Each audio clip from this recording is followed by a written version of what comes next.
Hi friends, இந்த வீடியோவில் என்ன பார்க்குறீங்க அப்படின்னா, கேரட்டு முளைக்க வச்சுருந்தேன் இல்லையா, அது வந்து பெருசாலியோ ஏதோ எடுத்து விட்டது. திரும்ப வந்து முளைக்க வச்சேன். பட் ஆனால் அது அப்படியே காஞ்ச மாதிரி இருக்குது.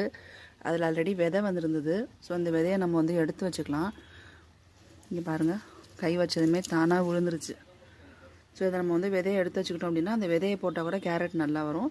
சப்போஸ் இதில் கேரட் முளைச்சி வரலன்னா கூட இந்த விதையை வச்சு நம்ம கேரட் செடி முளைக்க வைக்கலாம். இங்கே பாருங்கள் எத்தனை செடியில் விதை வந்திருக்கு அப்படின்னு.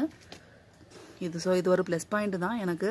கேரட் வந்து நம்ம மேல் பாகத்தை வெட்டி முளைக்க வச்சது. சப்போஸ் அடியில் கேரட் இல்லைன்னாலும் நமக்கு விதை கிடச்சிருக்கு ஃப்ரீயாக. அந்த விதையை வச்சு கூட நம்ம முளைக்க வச்சுக்கலாம். பார்க்கலாம், இதுவும் காஞ்சதுக்கப்புறம் கீழே கேரட் வந்திருக்கானுங்கிறத அதையே நான் வந்து வீடியோ எடுத்து போடுறேன். இந்த வீடியோ பிடிச்சா மறக்காமல் லைக் அண்ட் ஷேர் பண்ணி சப்ஸ்கிரைப் பண்ணுங்கள். பக்கத்தில் இருக்க பெல் பட்டனை ப்ரெஸ் பண்ணுங்கள். தேங்க்ஸ் ஃபார் வாட்சிங்.